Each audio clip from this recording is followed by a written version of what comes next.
You're listening to the Three Pillars of Success, a podcast that inspires people of all walks of life to gain perspective on what it means to succeed. My name is Geraldine Convento, and I'm best known for entrepreneurship, my skills in web presence, and SEO. Thanks for listening. Enjoy the show.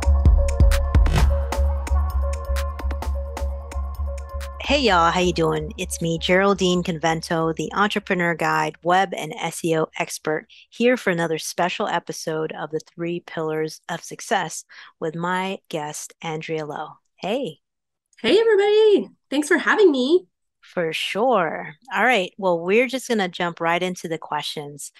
Who are you? Where are you from? And what do you do for a living?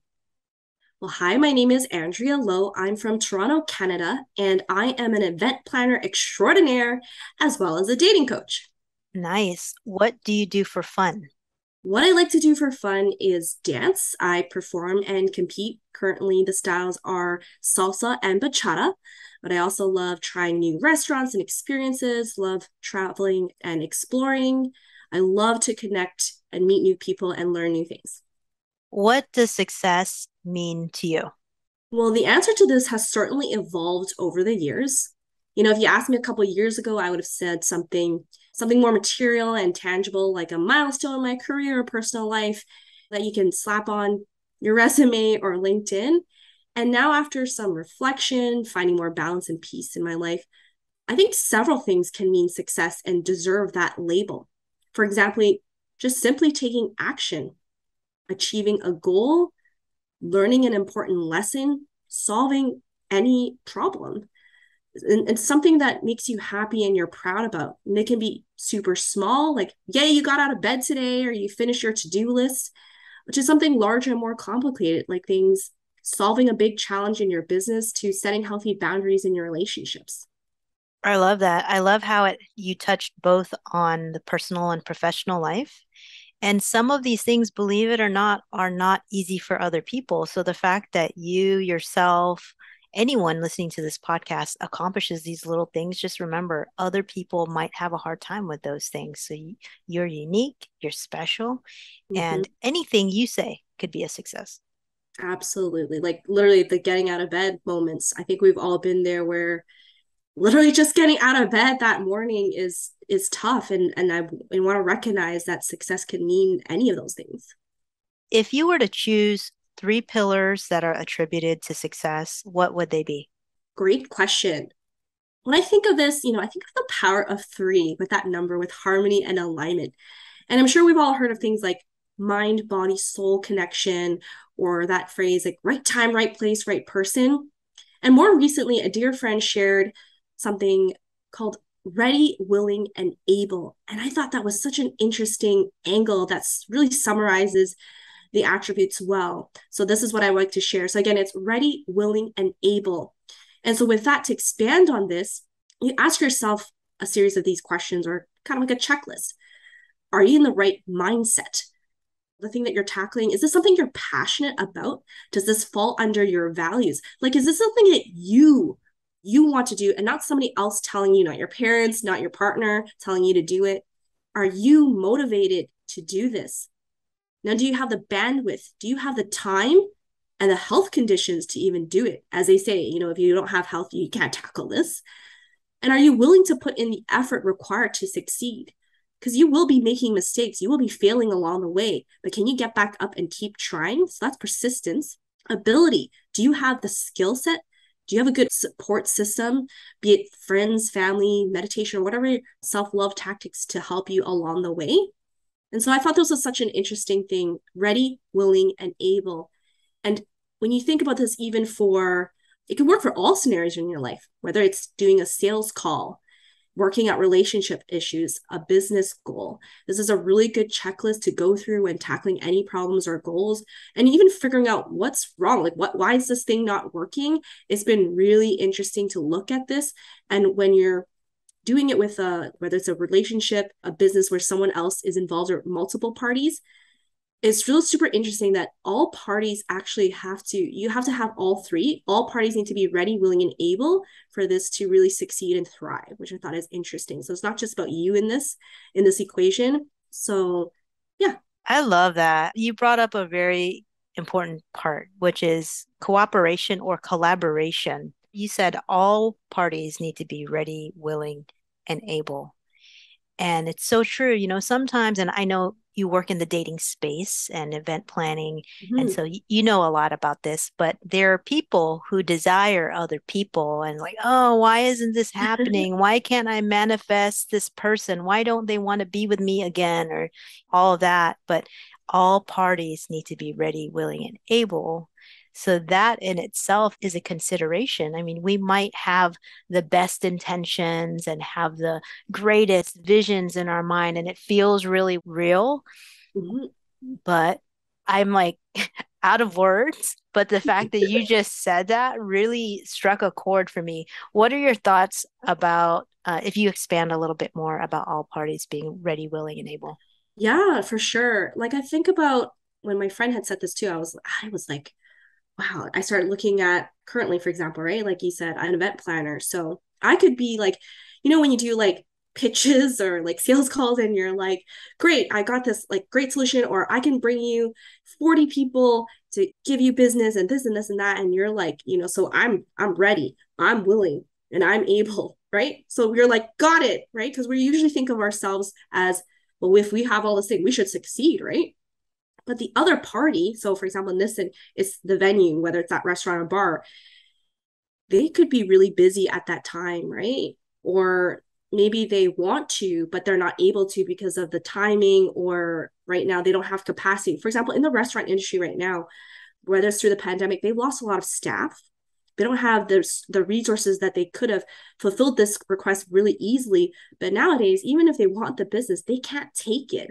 And that's why it's actually important, not just for yourself to think of ready, willing, able, it's the other party. And similarly with relationships, right? Especially because I'm in the dating space, again, we could have had we think we have all three, right? Oh, I'm ready to date. Like I have the time. I'm swiping away. I'm on all the apps, right? And I'm able to date. You're thinking, but maybe technically you're not willing, because when you look at it, I see like a lot of clients, they're like, no, no, no, I'm not for that kind of person and not this. And so like, you're not really willing, right? Like, because you're knocking off all the things, like you're not actually really putting yourself out there. Or when they say, oh, I'm on all the things, I'm trying all the things, and then when I ask them, like, well, how many apps are you on? One. How much time are you putting in this? Oh, like 30 minutes per week. um, what, you know what I mean? So sometimes we have to check ourselves to really think, are we actually like, again, with all the sort of checklists and the questions that I just mentioned, we really have to self-reflect.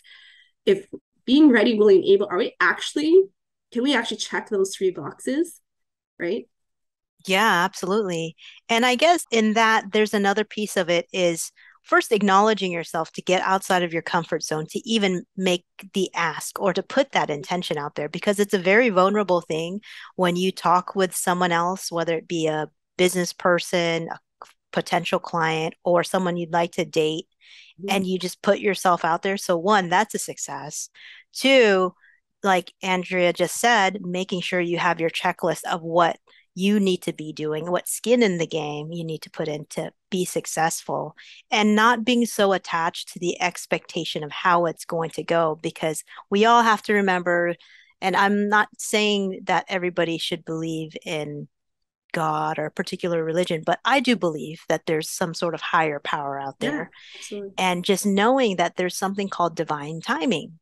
So you don't, a lot of us tend to forget when we're so drawn to having this thing be the outcome that we want.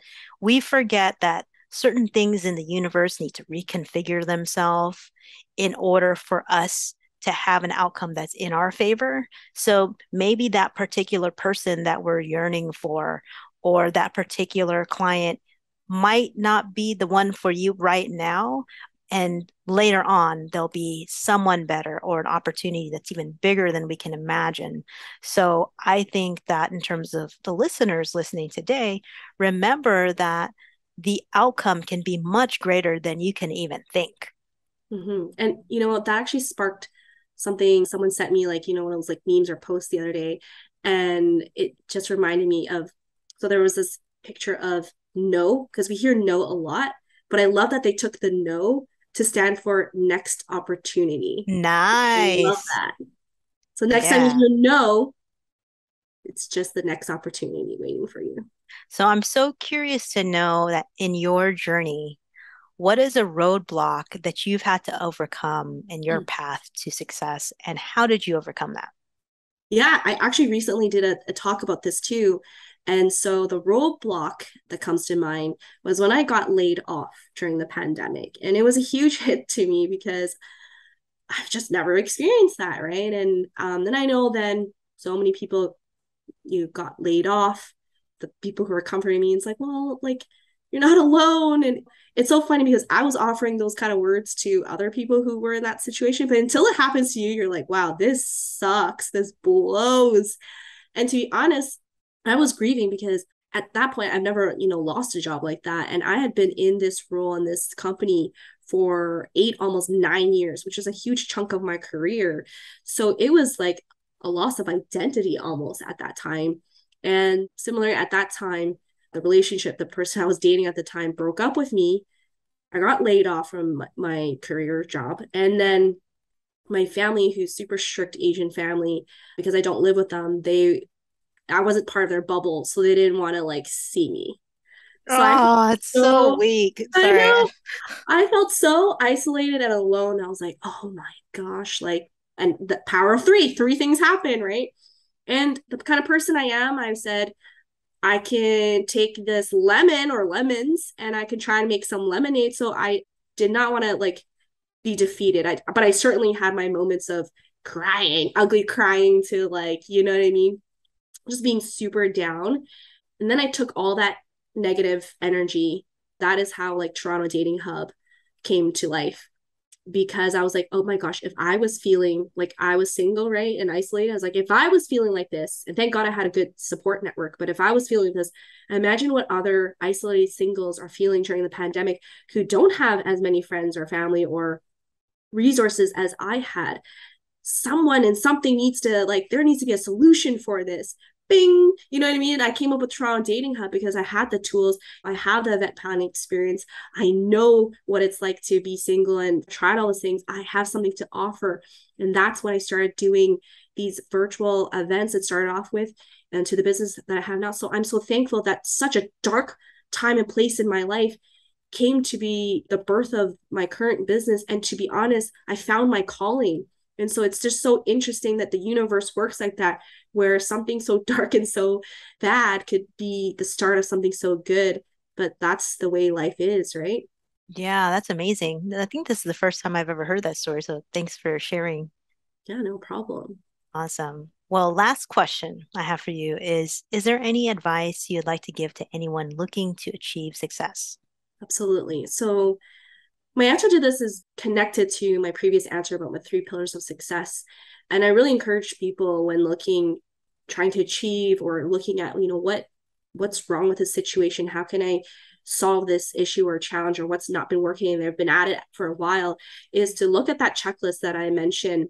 Because with the ready, willing, and able thing, maybe it's you have to get real with yourself, do some deep reflection to figure out what is it that you even want, right? So many times we go after something, right? And we spend so much time and effort on it.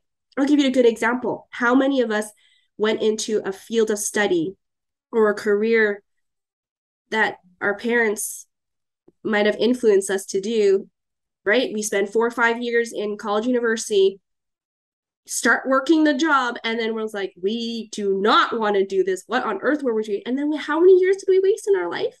So that is why it's so important to start with yourself. What is it that you want? What is it that you truly want, that you want, that's not someone else telling you? I mean, it could be when we talked about skill set, right? Maybe you need to hire and find a mentor or coach, take some courses, right?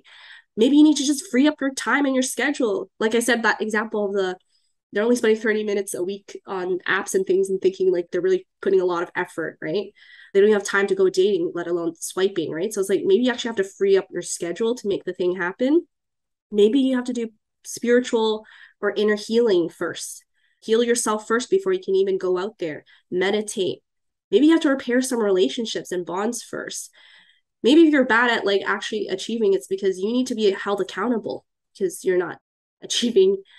But at the end of the day, don't be afraid to reach out and ask for help. So if it means, hey, if you heard this podcast, reach out to me. If anything resonates, I'm here for it. I love connecting with people, like I mentioned, and be okay with taking breaks and pauses. No one says it's a linear thing where you got to do this from A to B from now until like whatever. Take breaks that you need to.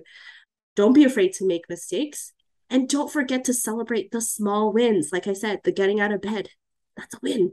Yeah, totally. And waking up, even, Being you know? alive. Yeah. Yes.